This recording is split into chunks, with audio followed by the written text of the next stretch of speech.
नमस्कार. मी कोण आहे हे आत्ताच नाही सांगत. ते तुमचं तुम्हीच ओळखा. कारण हा निवडणुकीचा जो माहोल आहे ना, त्या निवडणुका आल्या की मी सारखी चर्चेत असते. अरे बाबानू 75 वर्ष होतील की मला आता तुमच्या बरं राहून अजून नाही ओळखलं. अरे तुम्हीच तर घडवलं की मला. आठवतंय का? लोकांनी लोकांसाठी लोकांकरवी चालवलेलं राज्य म्हणजे मी, तुमची लोकशाही. तुम्हाला सांगू का, खरं म्हणजे मी लय आनंदी आहे बघा तुमच्या सोबत राहून.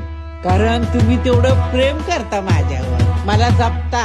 नाही तर आजूबाजूला बघताव ना, पाकिस्तान, अफगाणिस्तान, बांगलादेश, श्रीलंका, चीन, कुठं आहे मी? अहो मी फक्त इथं आहे तुमच्या सोबत, आपल्या भारतात. जसं आजवर तुम्ही सगळ्यांनी मला जपलं का नाही, तसं ही नवी पिढी मला चांगलं सांभाळणार ह्याची मला खात्री आहे. का म्हणून काय विचारताय? थांबा सांगते. सर्व विद्यार्थ्यांना कळवण्यात येते की या वर्षी आपल्या शाळेमध्ये वर्गमंत्री या पदासाठी म्हणजे मॉनिटर या पदासाठी शाळेअंतर्गत निवडणुका घेण्यात येणार आहेत. सदर उपक्रम हा विद्यार्थ्यांमध्ये लोकशाही आणि मतदान प्रक्रियेबद्दल जागरूकता आणि सजगता निर्माण करण्यासाठी आहे. निवडणुका शाळेत म्हणजे धिंगाणाच होणार की.